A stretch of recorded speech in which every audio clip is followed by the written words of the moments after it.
tempat itu kita juga ada di MPP Pak, Mall Pelayanan Publik ya. Di situ kita juga punya punya stand gitu ya, khusus untuk kejaksaan. Termasuk utang piutang juga Pak yang banyak orang itu sering tuh Pak.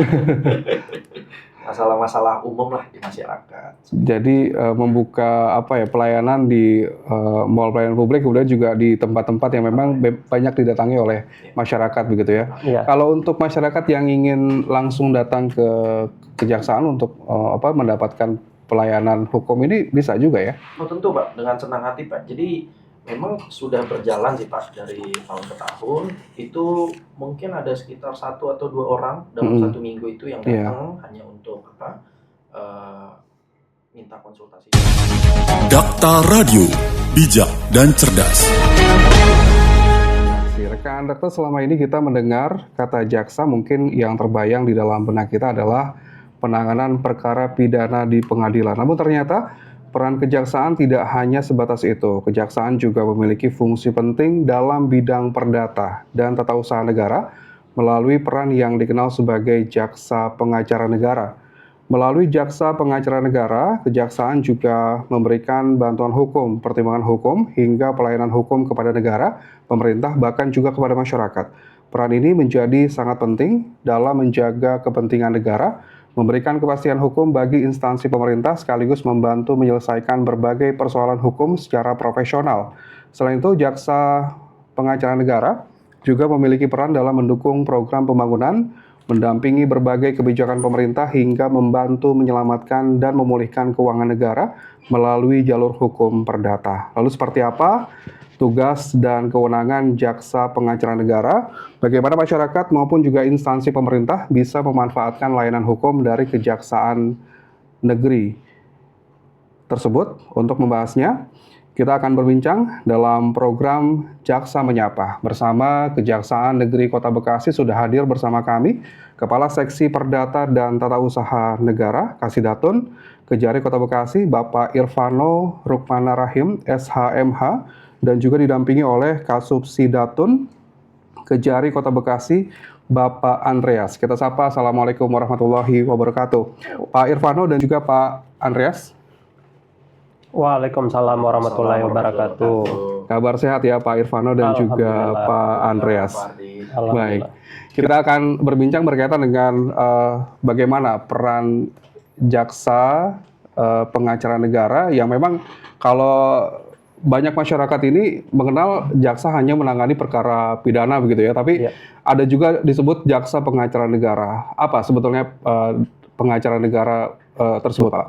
Jadi kalau bicara mengenai jaksa pengacara negara ini sudah ada sejak zaman HIR. Jadi sebelum undang-undang terkait dengan hukum pidana, KUHP itu berlaku, pada saat itu masih periode HIR. Kalau dalam istilah hukum itu jaksa pengacara negara ini sama juga dengan di Belanda itu dikenal dengan istilah Landsadvocaten. Jadi jaksa yang mewakili pemerintah. Nah, kemudian dengan berjalannya waktu, bersamaan juga dengan RPJMN yang ada saat ini, itu kemudian muncul istilah juga namanya advokat general. Nah, ini semua konteksnya sama, jaksa pengacara negara, dan telah diatur juga diperkuat di Undang-Undang Kejaksaan. Jaksa pengacara negara ini itu bisa bertindak untuk dan atas nama negara, seperti itu Pak. Baik, jadi memang jaksa pengacara negara ini juga bisa menjadi pengacara bagi pemerintah begitu ya, menyelesaikan kasus-kasus yang memang dihadapi oleh pemerintah daerah maupun juga pemerintah pusat gitu ya. Betul Pak, termasuk juga badan usaha milik negara atau badan usaha milik daerah. Baik, ini kasus-kasus seperti apa Pak yang memang menjadi penyelesaian terkait dengan kasus-kasus yang ada di pemerintah daerah maupun juga pusat? Nah, jadi sebelum masuk ke kasus-kasus seperti apa, jaksa pengacara negara ini itu punya beberapa fungsi dan kewenangan Pak. Di antaranya seperti yang tadi Pak Ardi sempat singgung, itu salah satunya adalah bantuan hukum, kemudian ada penegakan hukum, ada tindakan hukum lain, kemudian ada pertimbangan hukum, pelayanan hukum seperti itu, Pak. Nah, terkait konteks yang biasanya kita berikan jasa kepada pemerintah atau kepada negara, itu kebanyakan di lingkup pertimbangan hukum dan bantuan hukum seperti itu, Pak. Nah, apa pertimbangan hukum ini? Itu pertimbangan hukum adalah kegiatan yang kita lakukan, jasa pengacara negara yang diberikan, ada dalam konteks misalnya seperti pendampingan hukum atau legal assistance, kemudian ada pertimbangan hukum atau legal opinion, kemudian ada audit hukum. Nah, untuk pertimbangan hukum ini yang masuk dalam kategori pendapat hukum itu biasanya diberikan sebelum pemerintah atau pejabat itu mengambil suatu kebijakan. Ketika ada keraguan-raguan apakah ini sesuai dengan prosedur atau seperti apa, atau ada sedikit kebingungan oleh pemerintah daerah atau pemerintah atau BUMN dalam mengambil kebijakan, nah itu bisa mengambil atau meminta pendapat hukum ke jaksa pengacara negara. Nah, itu sebelum kegiatan atau suatu kebijakan diambil. Nah, kemudian ada legal assistant. Legal assistant atau pendampingan hukum ini, itu jaksa pengacara negara itu ikut mendampingi suatu kegiatan pada saat pelaksanaannya. Nah, seperti itu. Jadi, kita memastikan bahwa suatu kegiatan, apakah dia sebuah proyek, misalnya pengadaan barang dan jasa, itu sudah berjalan sesuai dengan koridor hukum yang ada, sesuai udah on the track atau tidak. Nah, kemudian juga ada audit hukum. Nah, kalau tadi LO itu sebelum, kemudian legal assistant itu pada saat pelaksanaan, audit hukum ini pasca kegiatan. Nah, audit hukum ini diberikan untuk mengecek atau menilai apakah suatu kegiatan yang dilaksanakan oleh pemerintah itu sudah sesuai dengan aturan hukum yang ada, seperti itu. Baik, artinya dalam merancang APBD, kemudian juga mengerjakan proyek-proyek yang berkaitan dengan dana yang cukup besar, ini juga bisa diberikan pendampingan hukum ya, Pak Irvano ya? Betul, termasuk juga kita bisa memberikan pendampingan hukum pada saat legal drafting, misalnya penyusunan perda, seperti itu. Nah, di Kota Bekasi ini kami sudah berkoordinasi juga dengan bagian hukum. Itu kita sudah menginventarisir peraturan-peraturan daerah yang harus kita harmonisasi dan sesuaikan dengan undang-undang hukum pidana yang baru berlaku Januari kemarin. Karena ada beberapa sanksi pidana yang itu harus kita sesuaikan. Di Perda ini masih memuat ancaman-ancaman kurungan yang mesti diharmonisasi dengan berlakunya undang-undang KUHP yang baru ini. Baik. Jadi memang sosialisasi juga diberikan kepada pemerintah daerah maupun juga masyarakat ya. Betul, Mbak. Untuk undang-undang baru ini yang memang harus juga dipahami oleh pemerintah karena memang menyelenggarakan kegiatan pemerintahan sesuai dengan aturan yang berlaku maupun juga masyarakat agar tidak terjerat dengan hukum gitu ya. Nah, untuk mekanisme sendiri Pak Irvano berkaitan dengan bantuan hukum dari Kejaksaan Negeri Kota Bekasi kepada pemerintah daerah, seperti apa untuk mekanismenya, Pak? Nah, mungkin sebelum ke mekanisme juga tadi saya tambahkan lagi, Pak. Kalau tadi pertimbangan hukum itu sebagaimana yang saya sudah sampaikan, nah ada lagi nih bantuan hukum untuk pemerintah, pemerintah daerah, BUMN, BUMD, itu bisa dalam lingkup litigasi maupun non-litigasi.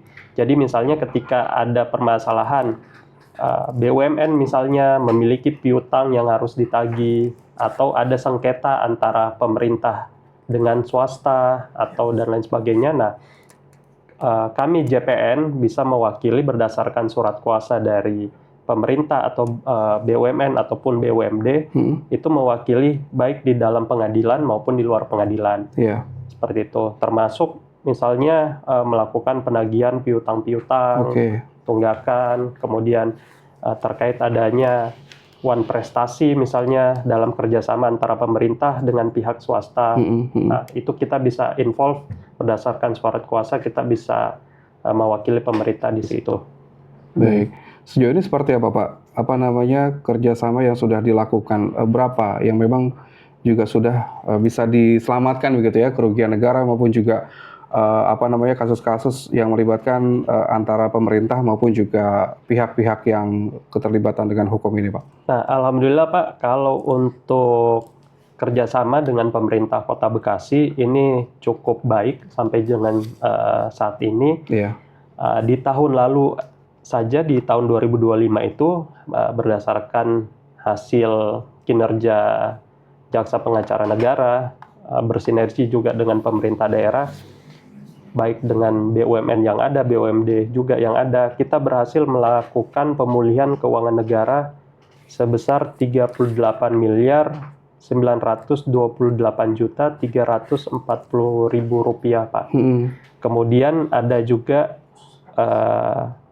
penyelamatan keuangan negara sebesar 15 miliar rupiah. Yeah. Nah, ini dari berbagai macam kasus terkait juga masalah lahan, kemudian ada piutang dan lain-lain. Iya. Baik, jadi lumayan cukup besar ya, 38 miliar rupiah yang memang bisa diselamatkan dari kasus-kasus seperti apa, Pak? Iya, 38 miliar dan 15 miliar, Pak. Oh, baik. Jadi ada sekitar 38 miliar dan juga 15 miliar yang memang bisa jadi menjadi perhatian ini ya, berkaitan dengan kasus-kasus hukum yang ada di pemerintah daerah Kota Bekasi ya, Pak ya? Iya, ketika ada sengketa, misalnya sengketa lahan atau ada piutang seperti itu. Nah, kemudian tahun ini juga insya Allah kita berkoordinasi dengan pemerintah daerah untuk bagaimana kita mendukung supaya aset-aset pemerintah ini bisa diselamatkan, termasuk yang masih dikuasai pihak ketiga atau masih ada kendala hukum di sana. Nah, ini sedang kita inventarisasi bersama pemerintah daerah untuk bagaimana kita bisa selamatkan. Baik. Pak, berkaitan dengan pendampingan hukum begitu ya, tentunya kan juga perkara-perkara yang melibatkan antara pemerintah daerah dan juga pihak swasta ini juga suka diselesaikan di lewat pengadilan begitu. Kalau untuk sengketa berkaitan dengan di luar pengadilan juga bisa dilakukan oleh Jaksa Pengacara Negara ya?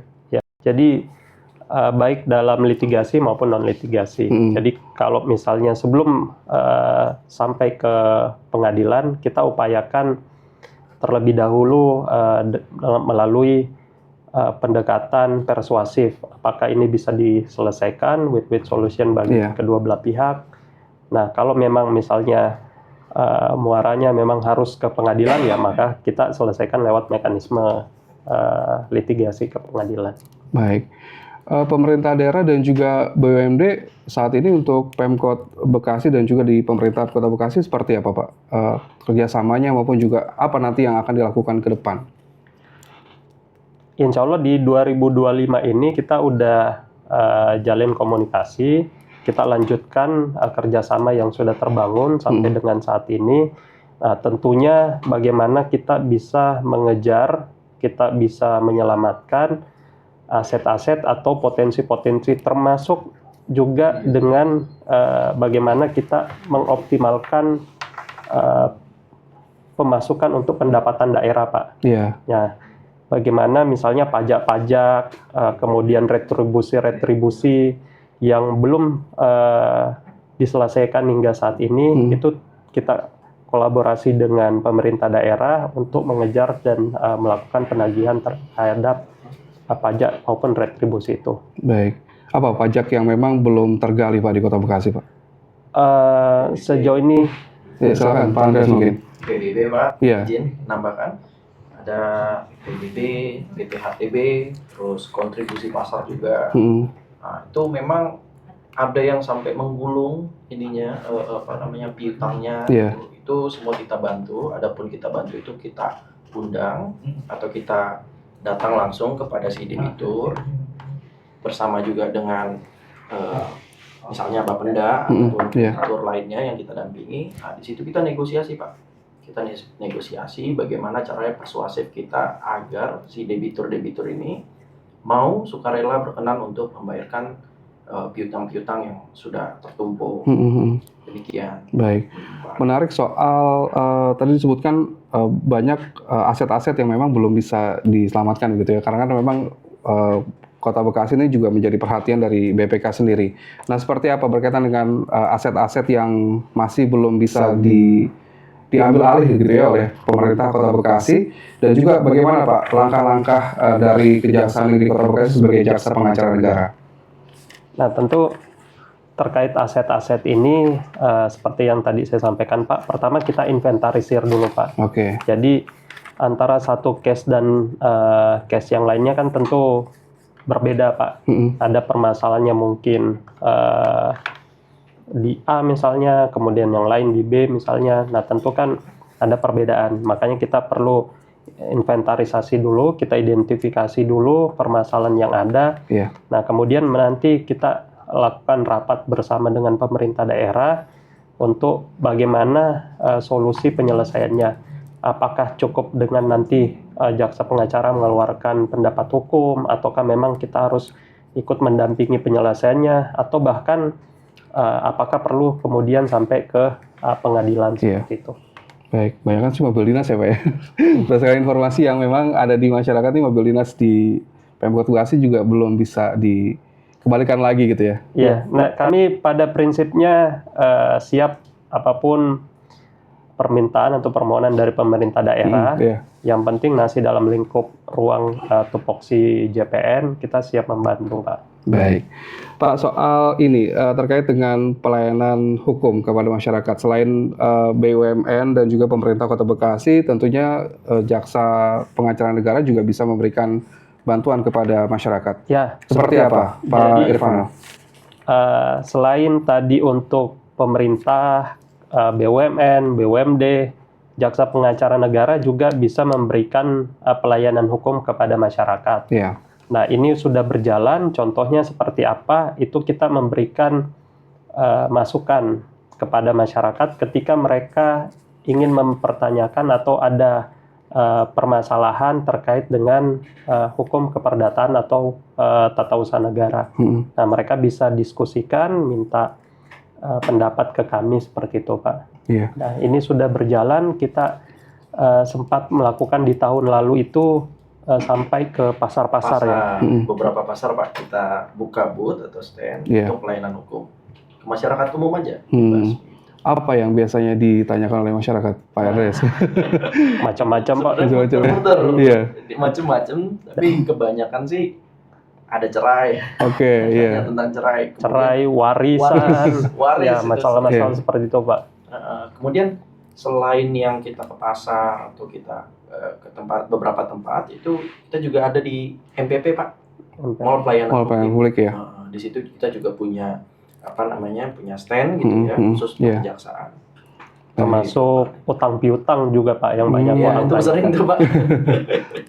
Masalah-masalah umum lah di masyarakat. Jadi membuka pelayanan di mall pelayanan publik, kemudian juga di tempat-tempat yang memang banyak didatangi oleh masyarakat begitu ya. Kalau untuk masyarakat yang ingin langsung datang ke kejaksaan untuk mendapatkan pelayanan hukum ini bisa juga ya? Oh tentu Pak, dengan senang hati Pak. Jadi memang sudah berjalan sih Pak dari tahun ke tahun. Itu mungkin ada sekitar 1 atau 2 orang dalam 1 minggu itu yang datang hanya untuk minta konsultasi hukum kepada kami. Namun kami hanya bisa memberikan saran atau pendapat karena pada sifatnya kami bergerak untuk kepentingan pemerintah Pak, bukan privat daripada masyarakat begitu ya. Gitu sih Pak. Baik. Namun ini Pak, mesti digarisbawahi juga pelayanan hukum yang kita berikan itu tidak untuk ketika seseorang itu terjerat kasus gitu ya. Terjerat kasus atau ada masalah pidana. Kemudian dia datang minta pelayanan hukum, konsultasi, nah itu kita tidak bisa berikan Pak. Baik. Gitu. Tapi memang ada ya Pak untuk pelayanan terhadap itu ada ya gitu ya. Untuk masyarakat yang memang butuh bantuan hukum tapi ternyata memang masyarakat miskin begitu. Ada gitu ya. Ya, tapi sepanjang tidak ada kasus hukum yang sedang menjerat yang bersangkutan, Pak. Baik. Selain masyarakat umum, bagaimana berkaitan dengan sosialisasi ke sekolah-sekolah dari Kejaksaan Negeri Kota Bekasi? Apakah memang sudah juga dilakukan? Itu sudah berjalan juga, Pak. Karena itu merupakan agenda tahunan yang berjalan. tidak hanya ke sekolah-sekolah, tapi ke pemerintah pun juga kita laksanakan.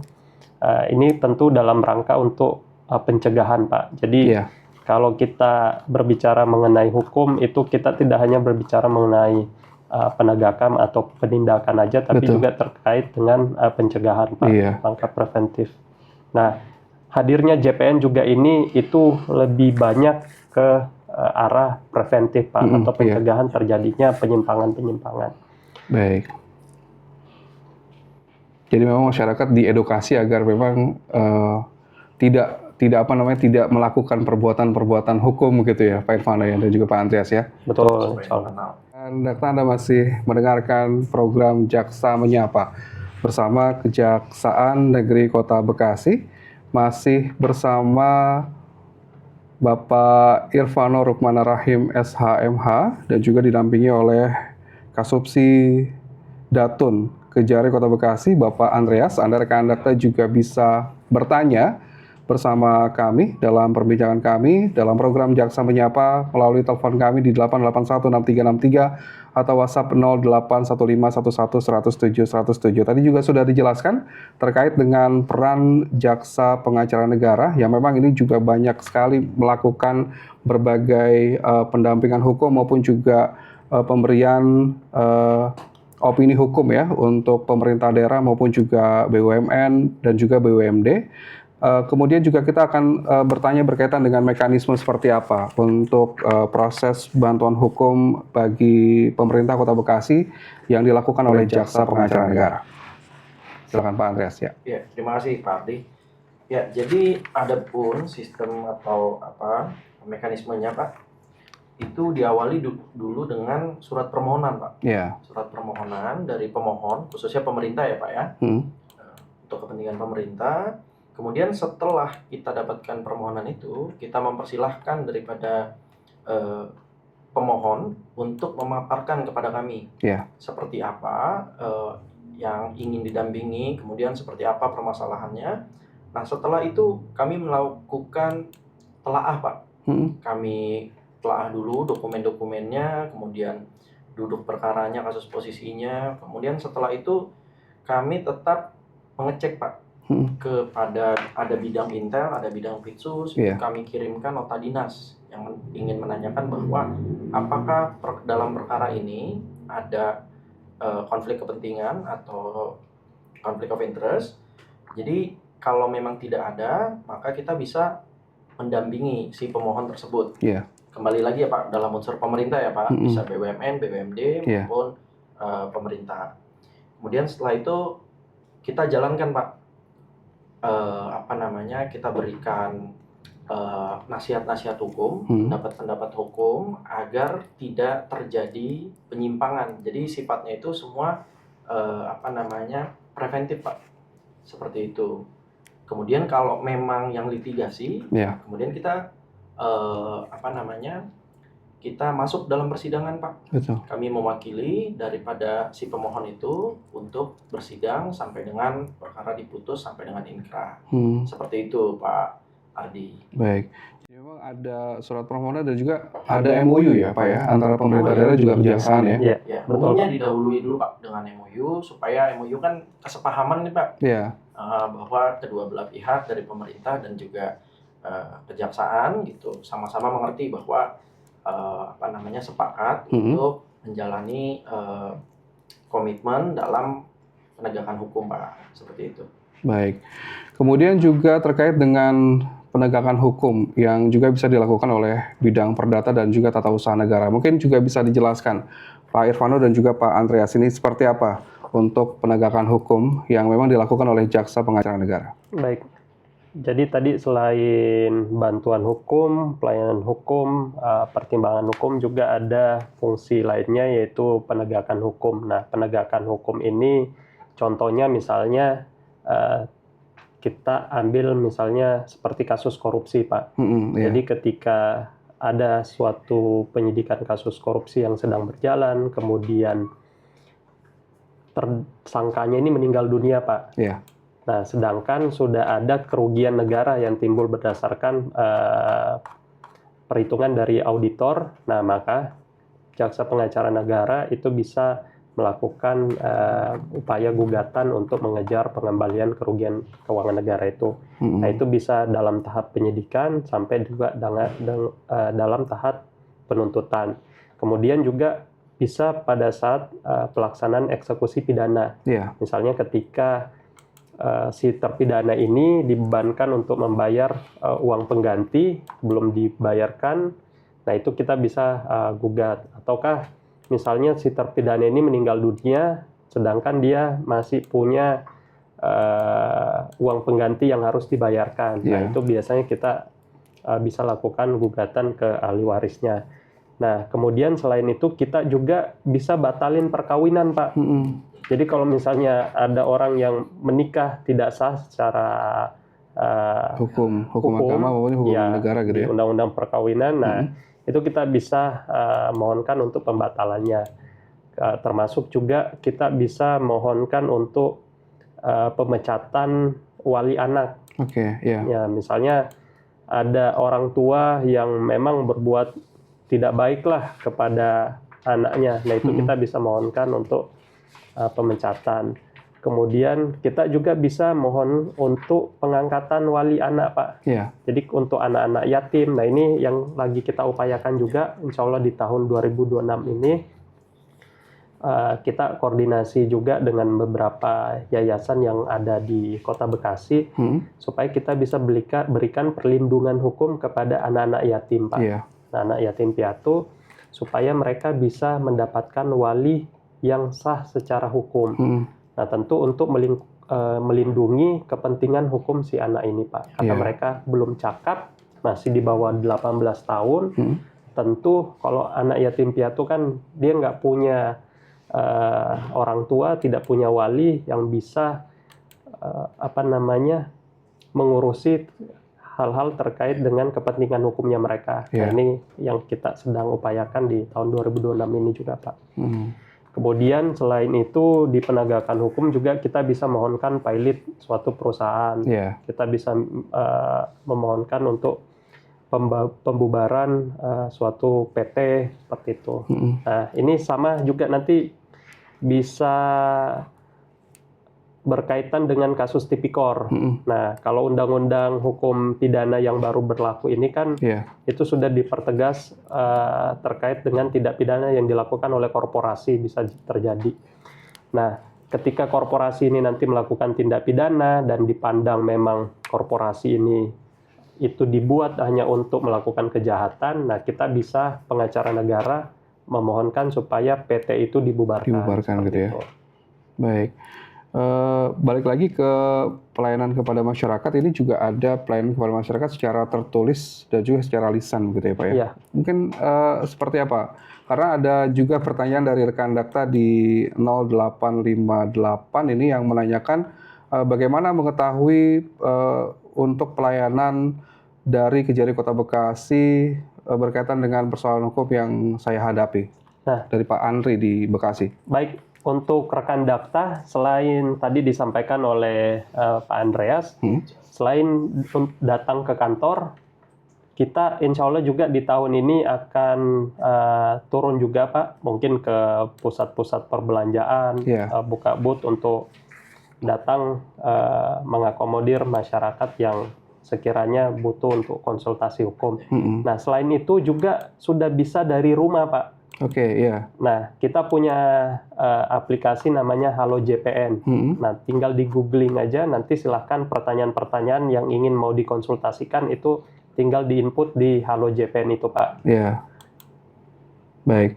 Ada di online ya, Pak ya? Online. Tinggal di googling Halo JPN. Baik. Jadi bagi rekan Dakta nih, Pak Andri yang memang ingin berkonsultasi untuk persoalan hukum yang dihadapi, tinggal klik di Halo JPN, nanti bisa diarahkan dan juga ada di Kejari Kota Bekasi ya, Pak Irvano dan juga Pak Andreas ya. Kita lakukan dengan Zoom nanti, Pak. Zoom dengan kami Jaksa Pengacara Negara. Baik. Itu. Baik. Kemudian soal sengketa nih Pak, yang memang ini juga menjadi kewenangan dari Kejaksaan Negeri Kota Bekasi melalui JPN. Seperti apa dalam hal sengketa-sengketa kan justru memang kan harus juga ditelaah dan juga dilakukan pengamatan ya berkaitan dengan hal itu. Seperti apa untuk langkah-langkah dari JPN sendiri Pak untuk persoalan sengketa ini Pak? Nah, tentu kalau terkait dengan langkah-langkah terkait sengketa, karena kita berbicara konteksnya sebagai kuasa dari pemerintah atau BUMN atau BUMD. Nah, biasanya kami setelah menerima kuasa, itu kita akan pelajari terlebih dahulu, Pak. Kasus posisinya seperti apa, riwayat sengketanya seperti apa. Nah, mayoritas kalau terkait sengketa yang masuk ke kami itu terkait dengan properti atau tanah, Pak. Nah, itu nanti kita pelajari seperti apa riwayat tanahnya, asal muasalnya seperti apa. Nah, kemudian seperti tahun lalu yang sudah kita lakukan, itu kita alhamdulillah berhasil menyelamatkan aset pemerintah melalui yang terjadi sengketa di situ melalui jalur litigasi ke pengadilan dan sudah berkekuatan hukum tetap. Jadi tadinya lahan milik pemerintah, aset milik pemerintah kota ini itu bersengketa diklaim juga oleh pihak-pihak lain, Pak. Nah, itu yang berhasil kita selamatkan. Nah, tentu pentingnya data-data, kemudian riwayat itu kita harus tahu dengan jelas, Pak. Betul, iya. Karena itu salah satu faktor yang utama untuk mendukung sukses atau tidaknya penyelesaian sengketa itu. Baik. Kalau untuk BUMD sendiri Pak, kan memang juga banyak proyek-proyek kegiatan-kegiatan yang memang ada uang yang besar begitu ya di BUMD tersebut. Seperti apa untuk bantuan hukum maupun juga secara legal opinion dari Kejaksaan Negeri Kota Bekasi? Ya, sama Pak. Jadi kalau untuk BUMD juga pun sama juga BUMN, nah kita lakukan mayoritas itu pendampingan, Pak. Pendampingan hukum, jadi kita mendampingi kegiatan itu berjalan supaya sesuai dengan aturan hukum yang ada. Apakah pelaksananya, apakah kontraknya dengan pihak ketiga sudah dilakukan prestasi-prestasi yang wajib yang dipenuhi oleh pihak ketiga, apakah sudah sesuai atau tidak, itu Pak. Baik, artinya sama begitu ya. Karena kan memang berkaitan dengan anggaran dari APBD maupun juga dari APBN. Dalam kegiatan Jaksa Pengacara Negara juga ada yang namanya mekanisme tindakan hukum lain. Mungkin bisa juga dijelaskan ini untuk Pak Irvano dan juga Pak Andreas untuk mekanisme tindakan hukum lain yang memang dilakukan oleh Jaksa Pengacara Negara. Baik, Pak Ardi. Terkait dengan tindakan hukum lain ini konteksnya biasanya ketika ada sengketa atau ada permasalahan antara plat merah dengan plat merah, Pak. Atau BUMN misalnya dengan pemerintah daerah, atau BUMN dengan BUMN, BUMD dengan BUMN misalnya. Ya, intinya antara negara dengan negara lah, seperti itu. Nah, Jaksa Pengacara Negara bisa hadir karena kita ketika terjadi permasalahan seperti ini, kita tidak boleh memihak kepada salah satunya, Pak. Karena Jaksa Pengacara Negara itu bertindak atas nama pemerintah. Jadi ketika ada dua kepentingan negara yang saling bersinggungan di situ, Jaksa Pengacara Negara bisa hadir sebagai mediator, seperti itu. Jadi kita memediasi antara kedua belah pihak yang bersengketa ini, atau kalau nggak sebagai mediator, kita bisa bertindak sebagai fasilitator atau konsiliator. Nah, kalau saya pengalaman pribadi sendiri aja, Pak, pada saat itu pernah juga bertugas di bidang datun sebelumnya. Nah, kita mendamaikan ada beberapa case nih, misalnya PT KAI dengan pemerintah daerah terkait dengan aset lahan, karena pada saat itu ada bangunan milik pemerintah daerah yang berdiri di aset milik PT KAI. Nah, kemudian juga pernah PLN dengan instansi pemerintah. Nah, macam-macam, Pak. Nah, itu kita mediasi supaya ada jalan keluar dari permasalahan itu. Tentu yang terbaik bagi kedua belah pihak, merugikan salah satu pihak. Artinya tidak masuk ke ranah pengadilan ya? Tidak masuk ke ranah pengadilan, karena poin utama yang kita mau kejar atau goalnya kita kan itu bisa dimediasikan antara kedua belah pihak itu, karena kan negara sama negara nih Pak yang sengketa. Baik, soal ini juga berkaitan dengan banyak pertanyaan ini dari rekan Dakta untuk Jaksa Pengacara Negara Pak Irfano dan juga Pak Andreas di 0815 11 107 107. Bagaimana peran dari Kejaksaan Negeri Kota Bekasi agar masyarakat lebih sadar hukum? Berkaitan dengan undang-undang yang baru ini kan juga perlu dilakukan pemahaman ini dari Pak Henry di Bekasi. Baik, tentu baik bagi rekan Dakta semuanya, kita insya Allah senantiasa rutin Pak, itu sudah menjadi agenda rutin untuk melakukan sosialisasi dan penyuluhan. Dari kejaksaan sendiri, selain kita melakukan penyuluhan ke sekolah-sekolah, kemudian biasanya kalau untuk daerah-daerah yang memiliki desa, itu kita juga penyuluhan sampai ke desa-desa. Nah, kalau di konteks kota, tentu kita ke kelurahan dan ke kecamatan, Pak. Nah, itu selain terjun langsung sosialisasi penyuluhan ke masyarakat, kita juga membuka beberapa ruang baik langsung ke kantor maupun melalui media online. Nah, masyarakat juga bisa menghubungi ke sosial media Kejaksaan Negeri Kota Bekasi untuk itu.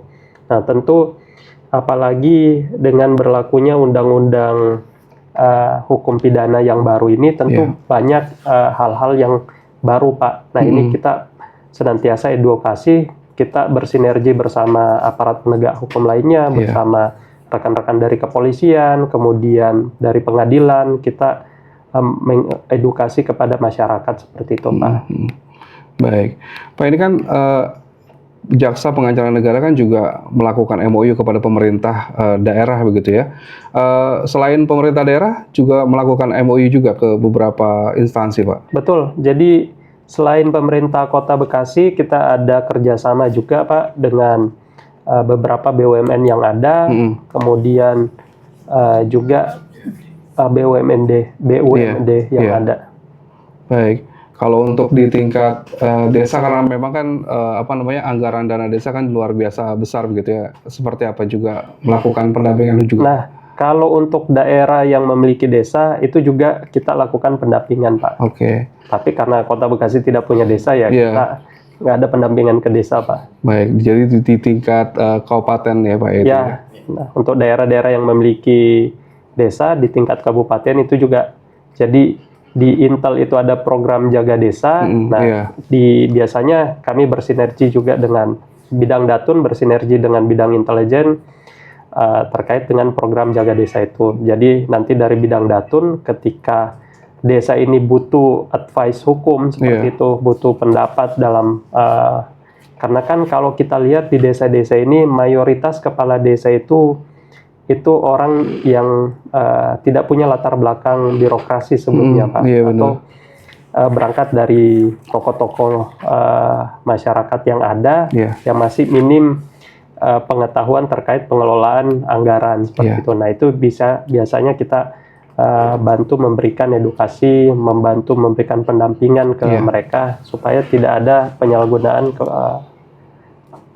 anggaran di situ. Baik, kalau di Kota Bekasi mungkin bantuan 100 juta bagi RW kali ya. Itu juga diberikan pendampingan hukum gitu ya, Pak ya, kepada masyarakat agar memang anggarannya bisa digunakan secara semestinya begitu ya. Ya, betul, Pak. Baik, mungkin terakhir Pak, apa yang ingin disampaikan kepada masyarakat Kota Bekasi berkaitan dengan Jaksa Pengacara Negara yang memang sudah dilakukan ini oleh Kejaksaan Negeri Kota Bekasi? Baik, terima kasih Pak Ardi. Bagi rekan-rekan Dakta, yang kami harapkan dengan adanya program Jaksa Menyapa ini, kemudian dalam khusus hari ini kita menyampaikan peran dari Jaksa Pengacara Negara, kami harapkan ini bisa memberikan sedikit paling tidak informasi sehingga bisa terbangun sinergitas dan pemahaman kepada masyarakat bersama dengan kejaksaan khususnya dalam hal ini, sehingga bagaimana kita bisa mewujudkan kepastian hukum, keadilan hukum, dan kemanfaatan hukum khususnya di lingkup Kota Bekasi ini, Pak. Baik, Pak Andreas, mungkin apa yang disampaikan kepada masyarakat Kota Bekasi berkaitan dengan jaksa pengacara negara ini?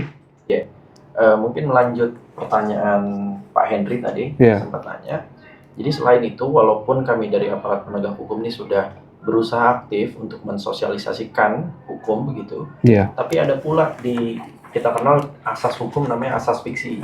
Nah, itu dianggap bila mana undang-undang atau suatu aturan sudah terbit, sudah diundangkan, itu seluruhnya atau masyarakat itu dianggap sudah mengetahui. Jadi di sini kita mengharapkan juga dari masyarakat itu peka terhadap hukum, mengenali hukum, menjauhi hukuman. Demikian, Pak Ardi. Baik, edukasi juga terus dilakukan oleh Kejaksaan Negeri Kota Bekasi agar masyarakat Kota Bekasi ini sadar hukum dan juga menghindari perbuatan-perbuatan yang melanggar hukum gitu ya. Terima kasih Pak Irvano dan juga Pak Andreas sudah memberikan edukasi kepada masyarakat Kota Bekasi melalui Dakta dalam program Jaksa Menyapa. Sukses terus untuk agenda kegiatan dari Kejaksaan, Pak. Amin. Terima kasih. Assalamualaikum warahmatullahi wabarakatuh.